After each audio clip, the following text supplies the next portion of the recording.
এটা হচ্ছে 6 তারিখের ভিডিও। মানে আজকে জানো তো, আজকে সকালে আমি সমস্তটা রান্না করেছি, ব্রেকফাস্ট করেছি। মায়ের শরীরটা একটু খারাপ। তারপর আজকে একটু টাইম পেয়েছি, কারণ হচ্ছে আজকে মিস্ত্রিরা কেউ নেই, আসেনি বৃষ্টির জন্য। আজকে হচ্ছে আমার দিদি ভাইয়ের জন্মদিন, দিদি ভাই মানে আমার ননদের জন্মদিন। মায়ের যেহেতু একটু শরীরটা খারাপ, তাই বললাম তুমি ছাড়ো, আমি সবটা করে দিচ্ছি। তো আমি সকাল সকাল টিফিন করেছি, আজকে 2 রকমের টিফিন।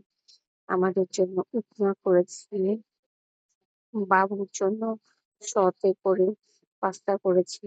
ওই সতে পাস্তাটা কিরকম বলতো, শুধু সিদ্ধ করে একটুখানি তেলে জাস্ট ফ্রাই করে দিই, তার মধ্যে সস দিয়ে দিই, ওটাই হলো ওর পাস্তা।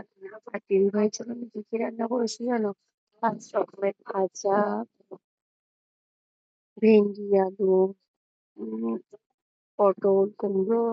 মাছ ভাজাটা শুধু মা করেছে, আমি বললাম তুমি খাওয়ার সময় গরম গরম করে দেবে, তাহলে অসুবিধা নেই। চিকেন, আর মাও পায়েসটা করেছে, আর ডাল, আর কিছু করেছে। তো আর সবকিছু, আর আমার জন্য তো একটাই দোষ আছে, 10টার পর হয়ে গেলে না আমার আর রান্না করতে ইচ্ছে করে না।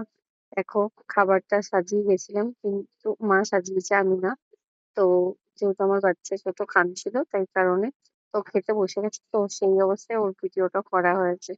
তোমাদের ব্লগটা কেমন লাগলো দেখে বলবে। টাটা। তোমরা সবাই